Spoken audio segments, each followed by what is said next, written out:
সুন্দর গাছের নিচে বসলে পায় কার আদেশ ছায়া গো কার আদেশ ছায়া কে দিল রে তোর মুখের হাসি এতই মধুর কথা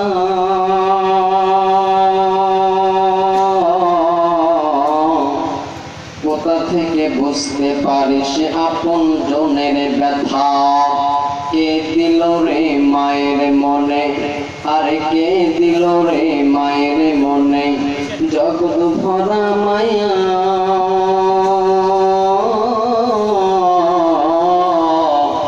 সুন্দর দে গাছের নিচে বসলে পায় কার আদেশ ছায়া গো কার আদেশ ছায়া মাঠ ভরা ওই কে দিল রে মাঠ ভরা ওই কে দিল রে সবুজ শ্যামল ধান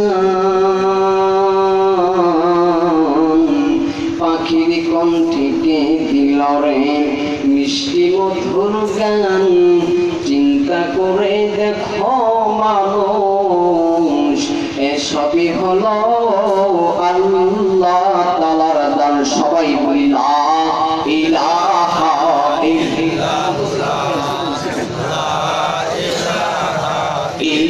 ইল্লাল্লাহ লা ইলাহা ইল্লাল্লাহ লা ইলাহা ইল্লাল্লাহ লা ইলাহা ইল্লাল্লাহ জোরে লা ইলাহা ইল্লাল্লাহ লা ইলাহা ইল্লাল্লাহ জোরে লা ইলাহা ইল্লাল্লাহ লা ইলাহা ইল্লাল্লাহ জোরে লা ইলাহা ইল্লাল্লাহ বহু দূরে মদিনা আমরা কেমনে যাব জানি না হায় হায় দয়া করো দয়ার আল্লাহ দয়া করো দয়ার আল্লাহ পুরো মনের বাসনা লা ইলাহা ইল্লাল্লাহ জোরে লা ইলাহা ইল্লাল্লাহ লা ইলাহা ইল্লাল্লাহ লা ইলাহা ইল্লাল্লাহ মুহাম্মাদুর রাসূলুল্লাহ সাল্লাল্লাহু আলাইহি ওয়াসাল্লাম আল্লাহ আল্লাহ আল্লাহ আল্লাহ আল্লাহ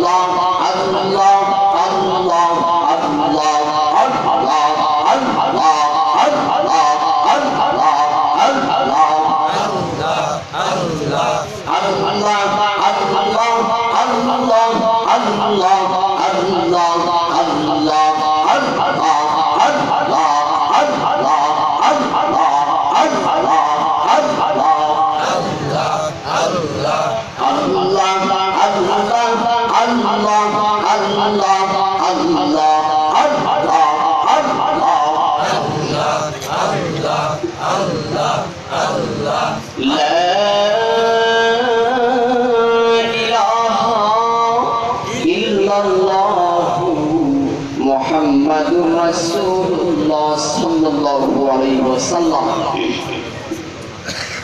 আলহামদুলিল্লাহি রাব্বিল আলামিন। আজকে পবিত্র জলসার সম্মানিত সভাপতি এবং আমার পূর্বে যারা আলোচনা করে গেলেন তারা সহ ইমানদার ইসলাম প্রিয় যুবক ভাইরা, মুরব্বী বাবারা, দাদারা, বয়সের দাদারা, পর্দার অন্তরে সম্মানিত মা ও বোনেরা, যেই আল্লাহ রাব্বুল আলামিন আমাদেরকে এতদূর পর্যন্ত ভেস্তের বাগানে বসার জন্য আল্লাহ তৌফিক দান করেছেন, বলি আলহামদুলিল্লাহ। নবীর উপর দরুদ পাঠ করে যিনি ছিলেন মক্কাওয়ালা, মদিনাওয়ালা, কামলিওয়ালা, রহমতের ভান্ডার, নবীদের সর্দার, বৈজ্ঞানিকরা বললেন তিনি ছিলেন শ্রেষ্ঠ বৈজ্ঞানিক, দার্শনিকরা বললেন তিনি ছিলেন শ্রেষ্ঠ দার্শনিক। মানবতার মাঝে যিনি হয়ে গেলেন রহমতের প্রদীপ, যেটাকে না সৃষ্টি করলে পাহাড় পর্বত জমিন আসমান চন্দ্র সূর্য এমনকি একটা পিপীলিকা পর্যন্ত সৃষ্টি হতো না। সবাই বলি সাল্লাল্লাহু আলাইহি ওয়াসাল্লাম। আমি জানতে চাচ্ছি আপনারা কেমন আছেন? আরো জোরে বলেন কেমন আছেন? আমি আশাতে আপনারা খুশি না বেজার? আরো জোরে বলেন খুশি না বেজার? বলেন তো আল্লাহু আকবার। আরো জোরে আল্লাহু আকবার।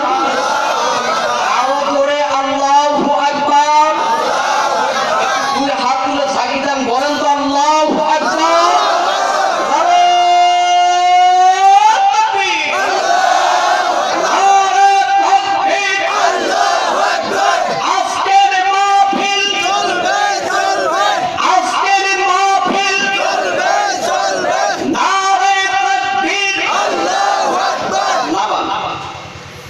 মোটামুটি বোঝা যাচ্ছে যে একটা পরিবেশ এসে গেছে। এতক্ষণ মানে কেমন আওলা জগা গেছে, অনেকে ঝুম পাইছে, অনেকে মানে চা খাইতে ব্যস্ত, পান খাইতে ব্যস্ত, কিন্তু এই তাকবীরের কারণে আল্লাহু আকবার বলার কারণে সব ঠান্ডাতে সুবহানাল্লাহ জোরে বলে।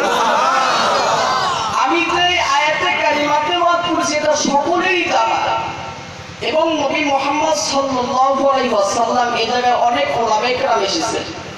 আজকে যিনি সভাপতি তিনিও একজন আলেম। আমি সভাপতি সাহেবের জন্য দোয়া করি, আল্লাহ তাকে হায়াতে তৈয়বা দান করুন, সকলে বলেন আমিন। এবং আমার পাশে যিনি বসে আছেন যাত্রাবাড়ি মাদ্রাসায় এখানে লেখাপড়া করতেছে, আল্লাহ তাকেও আল্লাহ কবুল করুক, সকলে বলেন আমিন। তো আয়াতে কারিমার দ্বারা আল্লাহ রাসূল সাল্লাল্লাহু আলাইহি ওয়াসাল্লামকে সর্বপ্রথম এই কালেমাটা শোনাইছে। কথা বলে ঠিক না বেঠিক? রাসূল সাল্লাল্লাহু আলাইহি ওয়াসাল্লামকে বলেছিলেন, হে নবী আপনি বলেন ইকরা বিসমি রাব্বিকাল্লাযী খালাক। রাসূল কিন্তু বলে নাই আমি পড়তে জানি না, রাসূল বলেছেন আমি বলতে পারবো না। আবার যখন বললেন পড়েন ইকরা বিসমি রাব্বিকাল্লাযী খালাক, রাসূল বললেন আমি বলতে পারবো না। জিবরাইল আলাইহিস সালাম একটু বুকের সাথে যখন মিলাই নিলেন এবং বললেন পরে আপনার ওই আল্লাহর নামে যিনি আপনাকে সৃষ্টি করেছেন, কোরআনকে সৃষ্টি করেছেন, যখন আল্লাহ তাআলার কথা যখন বললেন রাসূলের জবান দিয়ে এমনি বের হয়ে গেল ইকরা বিসমি রাব্বিকাল্লাযী খালাক, জোরে বলেন সুবহানাল্লাহ। জিবরাইল আলাইহিস সালাম জানতে বললেন ইয়া রাসূলুল্লাহ আমি দ্বিতীয়বার বললাম, প্রথমবার বললাম, দ্বিতীয়বার বললাম, বললেন না, তারপরে আপনি কেমনে বললেন? তখন নবী মুহাম্মদ সাল্লাল্লাহু আলাইহি ওয়াসাল্লাম বলতেছেন, হে ফেরেশতা, হে আমার বন্ধু, তুমি তো আমাকে বলেছো পড়েন আপনি ইকরা বিসমি রাব্বিকাল্লাযী খালাক। তখন আমি চিন্তা ভাবনা করলাম আমি কার জন্য পড়বো, একটা উদ্দেশ্য থাকতে হবে। যেরকম আজকে এই বাড়িতে মাহফিল, একটা উদ্দেশ্যের কারণে কিন্তু মাহফিল দিচ্ছে, কথা বলে ঠিক আছে? তো রাসূল বললেন তুমি একবার বলেছো যে পড়েন একটু ইকরা বিসমি রাব্বিকাল্লাযী খালাক। আমি বললাম আমি কার জন্য পড়বো, দ্বিতীয়বার একই উত্তর বললাম, কিন্তু তৃতীয়বার যখন বললাম পড়েন ওই আল্লাহর নামে, তখন আমার মুখ দিয়ে এমনি বের হয়ে গেল ইকরা বিসমি রাব্বিকাল্লাযী খালাক, জোরে বলুন সুবহানাল্লাহ। তাহলে এর দ্বারা বোঝা যায় আমাদের যে সকল কাজ করতে হবে একমাত্র আল্লাহকে রাজি খুশি করে, কথা বলেন ঠিক না? যেই কাজের মধ্যে আল্লাহ তাআলা রাজি খুশি নাই, যেই কাজকে আমার আল্লাহ রাব্বুল আলামিন পছন্দ করে না, যেই কাজকে আমার আল্লাহ তাআলা ঘৃণা করে, যেই কাজকে আল্লাহ তাআলা কোরআন শরীফের ভিতরে নাজায়েজ ফতোয়া দিয়েছেন, সেরকম কাজ আমাদের করা যাবে না। একমাত্র আমাদের কাজ করতে হবে একমাত্র আল্লাহর নামে, যিনি আমাকে খাওয়ান, যিনি আমাকে রিজিক দাতা, যিনি আমাকে সুস্থ করার মালিক, যিনি আমাকে অসুস্থ রাখার মালিক, যিনি একবার আমার কবরের মধ্যে নিয়ে যাবেন, যিনি আমার কবর থেকে আমার জাগ্রত করবেন, কথা বলেন ঠিক না বেঠিক? সেজন্য সমস্ত কাজ করতে হবে কার জন্য? আরো জোরে বলেন কার জন্য? সমস্ত কাজ করতে হবে আল্লাহ তাআলার জন্য। আল্লাহ তাআলার জন্য যখন আমরা করতে পারবো তখনই আমরা আমলদার, দিনদার, পরহেজগার হতে পারবো, কথা বলেন ঠিক না বেঠিক? সেই জন্য সমস্ত কাজ একমাত্র আল্লাহর জন্য করতে হবে।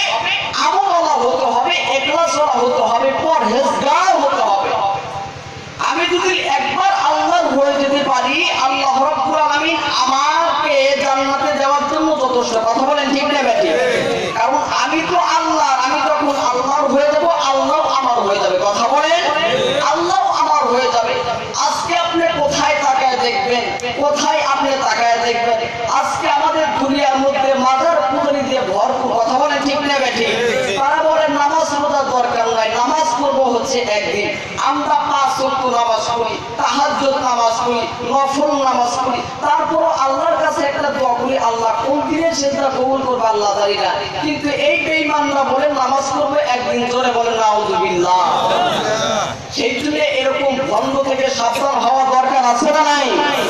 আরো জোরে বলেন আছে না নাই? মুসলমান একটা কথাই বলতে চাই, আমি দাঁড়িয়ে রেখেছি, তুমি করেছি একমাত্র আল্লাহর জন্য, একমাত্র রাসূলের জন্য, কোরআনের জন্য, জান্নাতে যাওয়ার জন্য। বাংলাদেশের মধ্যে যারা নাস্তিক, বাংলাদেশের মধ্যে যারা মাজার পূজারী, যারা এক আল্লাহকে শ্রদ্ধা করে মানে না, যারা একবার শ্রদ্ধা দিলে তারা ভালোবাসে, মহিলাদের ব্যাপারটাকে জিকির করতেছে, ওদের জায়গা বাংলার জমিনের মধ্যে হবে না। যখন আমরা আন্দোলন করবো, নাস্তিকতাবাদী আন্দোলন করবো, ওই নাস্তিকদের বিরুদ্ধে যখন আমরা আন্দোলন করবো, আমার বন্ধুগণ, আমার ভাইরা, মাদারের বিরুদ্ধে যখন আমরা আন্দোলন করবো, মুসলমানের হুঙ্কারে সব ভাবে কথা বলেন, ঠিক না ঠিক? মুসলমানের গর্জন খুব কঠিন, মুসলমানের গর্জন খুব কঠিন। মুসলমানদের অস্ত্র লাগে না, মুসলমানদের তরবারি লাগে না, মুসলমানদের রাইফেল গুলি কিছুই লাগে না। একমাত্র আমাদের কোরআন এবং আল্লাহ যথেষ্ট কথা বলেন, ঠিক যাবে ঠিক? কোরআনের কাছে সমস্ত বিষয় ফেল হয়ে যাবে, কথা বলেন, ঠিক যাবে ঠিক? সমস্ত বিষয় ফেল হয়ে যাবে। সেই জন্য আমাদের হুঁশিয়ার হতে হবে। এই তো গত 3-4 দিন ধরে আর একটা নাস্তিক বের হয়েছে, বলবো আপনাদের সমস্যা হবে? হয়েছে হিন্দু, বৌদ্ধ, খ্রিস্টান এখন মুসলমানদেরকে নিয়ে মিছিল করতেছে। বাংলা জমিনের মধ্যে কোন হিন্দু তাদের পূজায় বাধা দিয়েছে? মুসলমান কোন তাদের পূজায় বাধা দিয়েছে? বাধা দেয়নি। তারা ভালোভাবে পূজা করতেছে, তারা মাইক চালাইতেছে, আযান হচ্ছে, তারপরও মাইক চালাইতেছে। কিন্তু যার যার ধর্ম তার তার কাছে। সে বাংলাদেশের মধ্যে অনেক হিন্দু, খ্রিস্টান, মুসলমান আছে, তাদেরকে মানে স্বাধীনতা দিতে হবে। এটা হচ্ছে রাসূল সাল্লাল্লাহু আলাইহি ওয়াসাল্লাম করে দিয়েছেন, কাউকে ঘৃণা করা যাবে না। আল্লাহ তাআলা কাকে হেদায়েত দিয়েছে আল্লাহ রাব্বুল আলামিনই ভালো জানেন। কিন্তু আমরা মুসলমান, আমরা হিন্দুদের বিরুদ্ধে এখন পর্যন্ত একটা কথা বলি নাই, আমার বন্ধুগণ খ্রিস্টানদের বিরুদ্ধে একটা কথা বলি নাই, আমার বন্ধুগণ, আমার ভাইরা মাদার বিরুদ্ধে একটা কথা বলি নাই, মূর্তির বিরুদ্ধে একটা কথা বলি নাই। আজকে কি হয়ে গেল বাংলার মুসলমান? আজকে মুসলমান রাষ্ট্রে থাকার পরেও, মুসলমানের দেশে থাকার পরেও আজকে মুসলমানকে গর্জন দিতেছে, মুসলমানদের বাংলাদেশে থাকা যাবে না। জামাত ইসলামকে, হেফাজত ইসলামকে, চরমনাইকে গালি দিতেছে। মুসলমান জাগ্রত হতে হবে। নাস্তিকের বাচ্চা নাস্তিক, ইহুদি খ্রিস্টান মুসলমানদের বিরুদ্ধে কথা বলতেছে, আলেমদের নিয়ে ষড়যন্ত্র করতেছে, চরমনাইকে গালি দেয়, হেফাজতকে গালি দেয়, মামুনুল হককে গালি দেয়। আমার মাথা পাগড়ি কোমরে বেঁধে ওই নাস্তিকদের বিরুদ্ধে, ওই মুরতাদদের বিরুদ্ধে বাংলা তুমি তবা করে দেব। বাংলা তুমি পারলে আরেকটা ছাত্র চক্র কায়েম করবো, কথা বলেন, ঠিক না বেঠে? কিন্তু অন্যদের জায়গা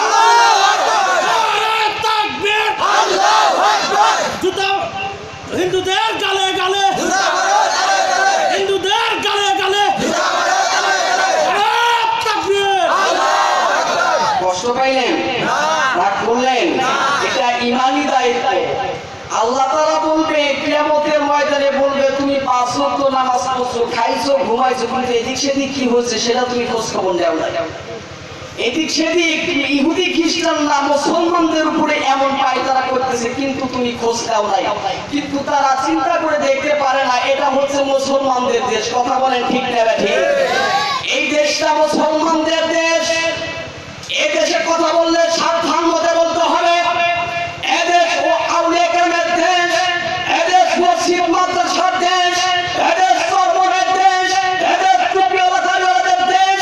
এদেশে কোনো নাস্তিক, কোনো মুরতাদ মুসলমানদেরকে কোনো কথা বললে, মুসলমানদের গায়ে আঘাত করলে, মুসলমানদেরকে কটূক্তি করলে, চরমনাইকে গালি দিলে, হেফাজতকে গালি দিলে, মাদ্রাসা বন্ধ ষড়যন্ত্র করলে, মসজিদ বন্ধ ষড়যন্ত্র করলে, করোনা ভাইরাসের দোহাই দিয়ে বাংলা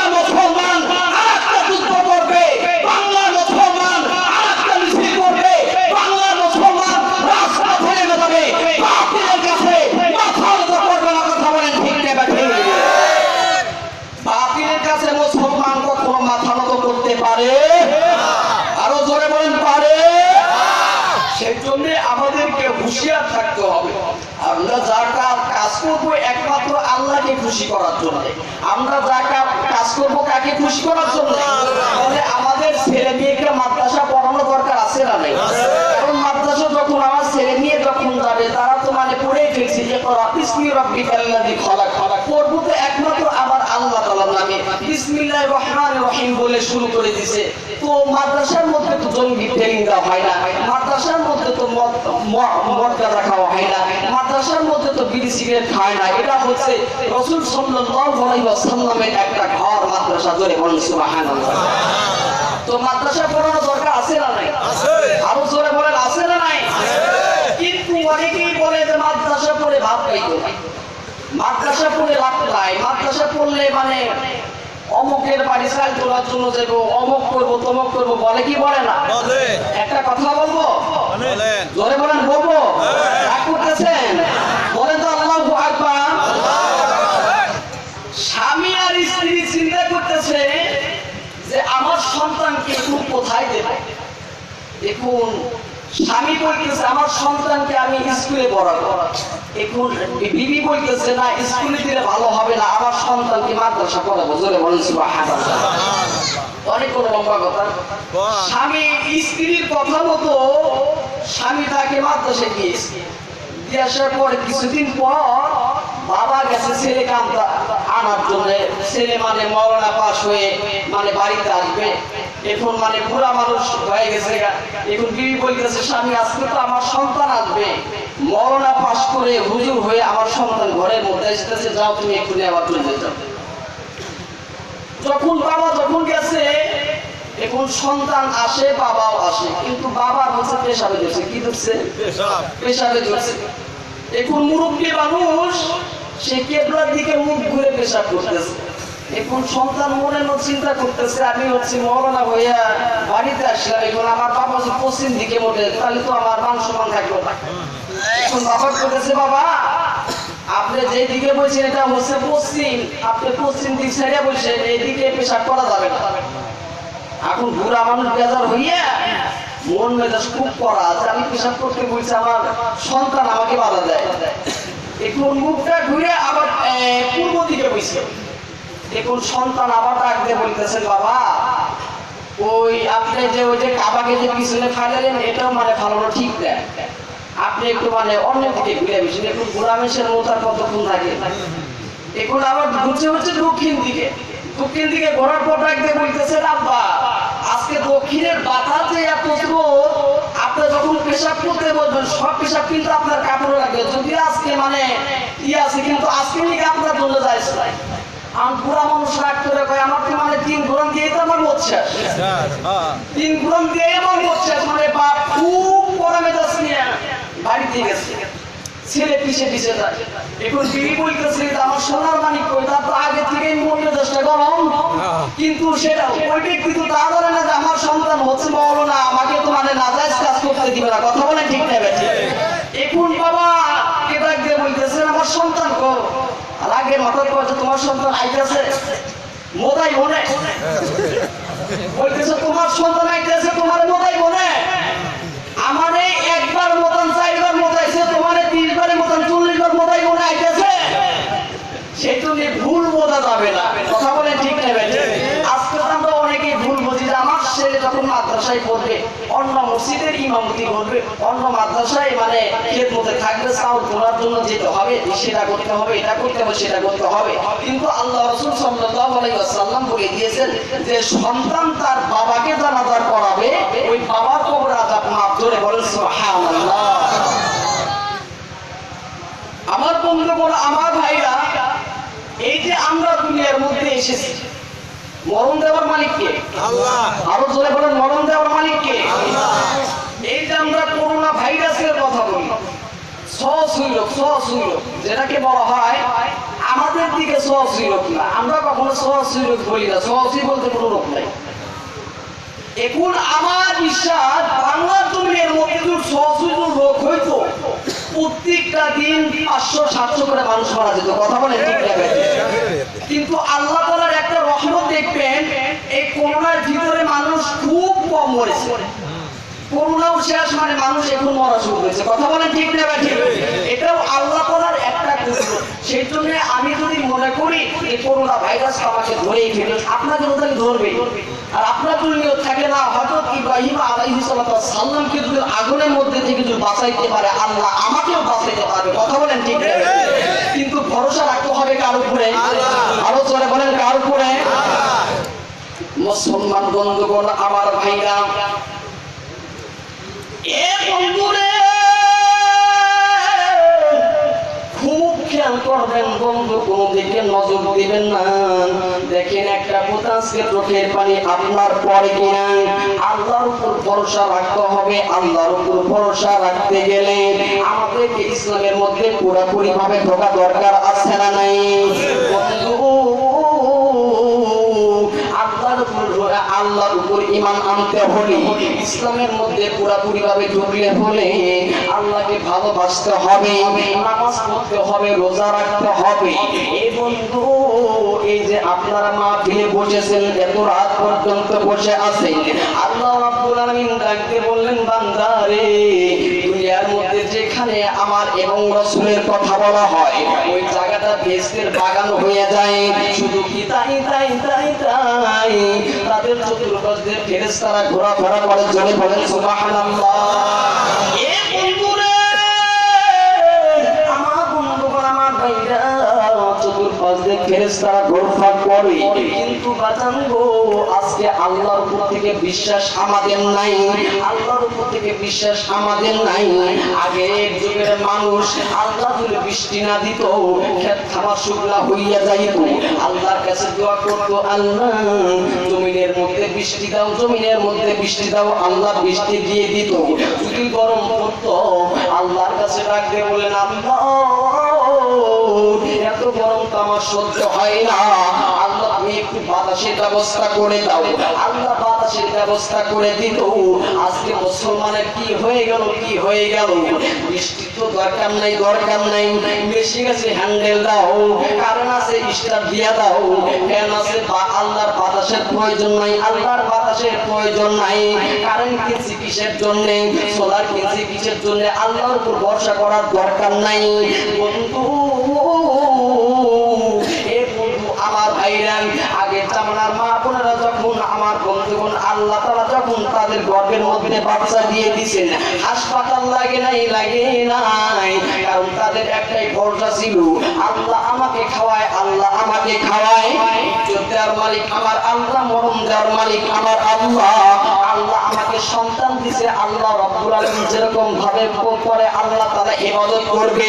বন্ধু,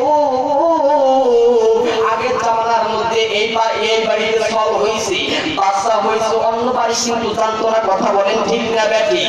এ বাবাজিরা গো, আমার বন্ধুগণ বাচ্চা নিয়ে আমার বন্ধুগণ অনেক কাজ করতো, কিন্তু আজকের মা বোনেরা দেখেন, হাসপাতালে আমার বন্ধুগণ বেডিং এর অভাব নাই রে বন্ধু।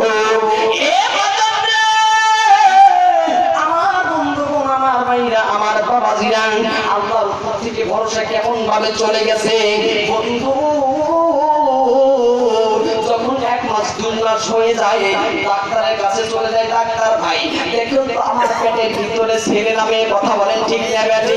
এ ভাইজান, ছেলেও দিবে আমার আল্লাহ, মেয়েও দিবে আমার আল্লাহ। দুনিয়ার কোনো মানুষ কিন্তু ঘুরাইতে পারবে না, কথা বলেন ঠিক না বেটি? স্বামী এই দিকে পছন্দ করে হচ্ছে ছেলে, স্বামী কয় যাও যাও যাও চেকআপ করে আসো, দেখো তোমার বিবির ঘরে তোমার পেটের মধ্যে সন্তান ছেলে না মেয়ে। এবার বিবি যখন চলে যায় হাসপাতালে, যখন মেয়ের কথা শুনে আমার বন্ধুগণ বিবির মনটাও নরম হইয়া যায়, মন খারাপ হইয়া যায়। স্বামী তো ডাকলেই কয়, বিবি রে, তোমার এই গর্ভের মধ্যে কি সন্তান জলদি করে বলো। স্বামী গো, তুমি তো চাইছিলে ছেলে, কিন্তু আল্লাহ তো দিছে আমাকে মেয়ে। কখনোই যেমন ভাঙ্গা ভাঙ্গি হয়ে যায়, কথা বলেন ঠিক না বেঠি? কিন্তু আমাদের নিয়ত থাকে, না না না না না, আমার হাসপাতাল লাগবে না, কিছুই লাগবে না,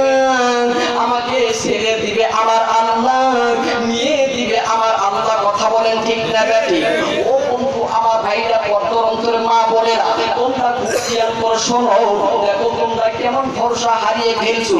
এবার যখন হাসপাতালে যাই, অমুক হবে তমুক হবে ডেট দিয়ে দেয়, অমুক তারিখে অমুক তারিখে। যদি এই ডেটের উপরে যায়, আপনি আবার হাসপাতালে আসবেন। ভাইজান, আজকে একটু গোপন কথা বলে দিই, ওই যে চেক আপ করার সময় এমন একটা বলন পেটের উপরে ধরে দেওয়া হয়। আপনারা খেয়াল করবেন যে সমস্ত মেয়েরা হাসপাতালের মধ্যে যায়, তাদের সিজার ছাড়া বাচ্চা হওয়া অসম্ভব। কথা বলেন ঠিক না ঠিক? কারণ তাদের তো প্রয়োজন আগেই দিয়ে দেয়। এখন তো তাদের তোমার বন্ধুগণ ভাইরাসটা আগেই ঢুকাইয়া দেয়।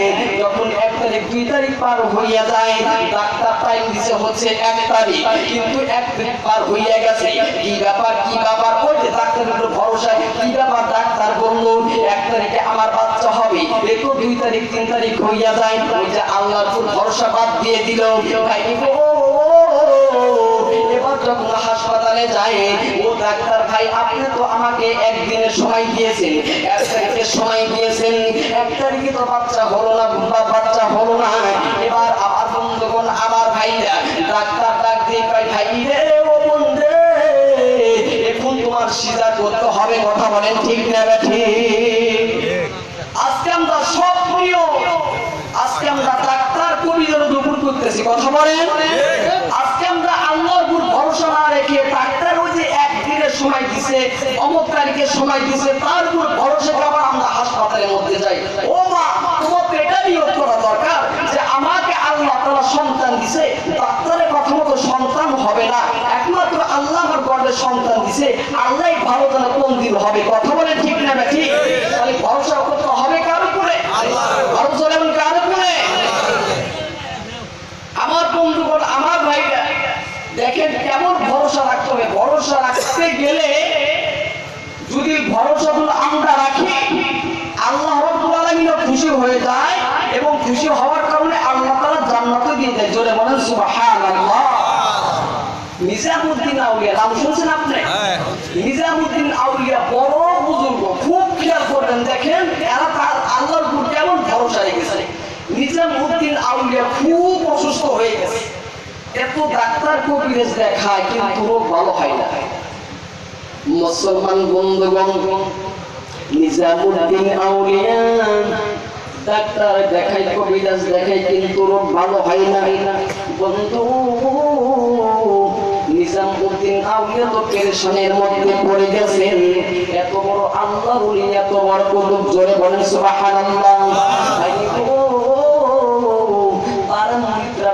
বলতেছেন, ও হুজুর গো, আপনি তো অসুস্থ হয়ে গেছেন, আপনি বাঁচবেন কি বাঁচবেন না সেটাও আমরা জানি না, কিন্তু হুজুর যদি একটা অনুমতি দিতেন, তাহলে এই অনুমতি অনুযায়ী একটা কথা বলতে পারতাম। নিজামউদ্দিন আউলিয়া ডাকতে বলতেছেন, বলো কি বলবার, জলদি করে বলো। এ বন্ধু, নিজামউদ্দিন আউলিয়াকে ডাকতে বলতেছেন, হুজুর, আপনি যখন যদি মারা যান, এই অসুস্থর কারণে যদি মারা যান, আমরা দেখবো কাকে হুজুর হুজুর বলে ডাকবো। হুজুর, আমি আপনাকে একটা কথা বলতে চাই, কি বলবার, জলদি করে বলো। ডাকতে কয়, হুজুর গো, আপনি তো ডাক্তার কবিরাজ অনেক দেখাইলেন, কিন্তু আপনার রোগ ভালো করতে পারলেন না। আমাদের এলাকার মধ্যে একটা হিন্দু আছে, সে অনেক কিছু জানে। ওই হিন্দু ব্যক্তি কারোর দিকে তাকাইলে রোগ ভালো হইয়া যায়, সে ভালো হইয়া যায়। নিজামউদ্দিন আউলিয়া ডাকতে বলতেছেন, হে ভাইরা, এই যে আমি যে আল্লাহর উপর ভরসা রাখি, আমি যে একমাত্র আল্লাহকে বিশ্বাস করি, এই যে তোমরা আমাকে হুজুর হুজুর বলো, আজকে আমি ওই হিন্দুর কাছে যাই, মানুষ বলবে নিজামউদ্দিন আউলিয়া এত বড় আল্লাহর ওলি, কিন্তু আল্লাহর উপর ভরসা না রেখে হিন্দুর কাছে গেছে, তাহলে মুসলমানের মধ্যে কলঙ্ক ঢুকে যাবে, মুসলমানকে সবাই ঘৃণা করবে, সবাই হিন্দু ধর্মের মধ্যে চলে যাবে।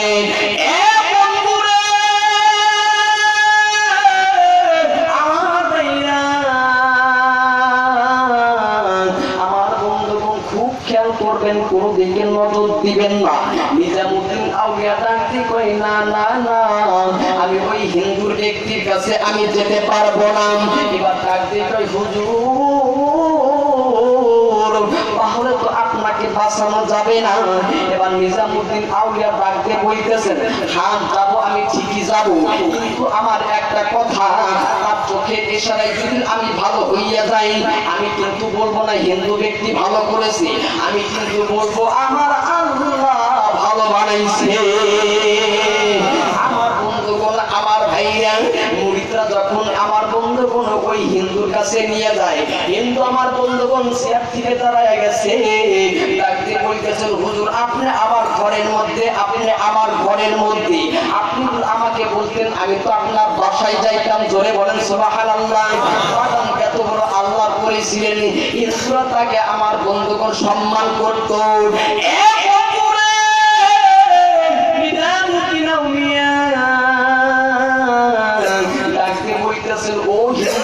হিন্দু ভাই, তোমার ইশারা দিলে নাকি মানুষ ভালো হইয়া যায়, তুমি কত মানুষ ভালো করছো জলদি করে বলো।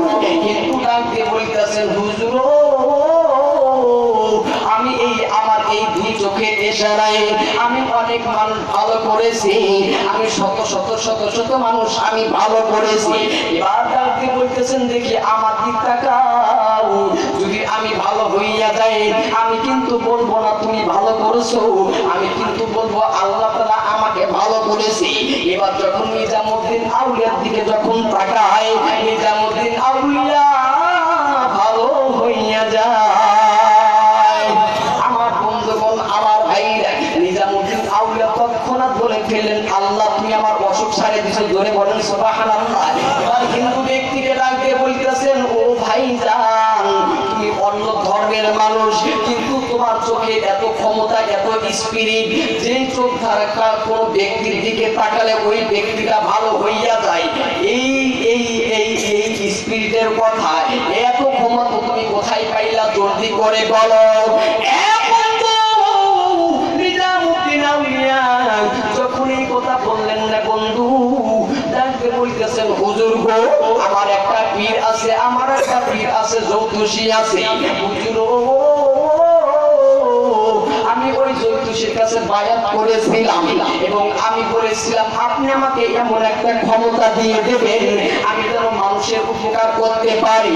আমাকে জ্যোতিষী ডাকতে বলছিলেন, হিন্দু ভাই রে, এই ব্রাহ্মণ বাবা, আমি তোমাকে একটা ক্ষমতা দিয়ে যাই, তোমার মন যেই কাজটা করতে বলবে কিন্তু তুমি তার উল্টাটা করবে।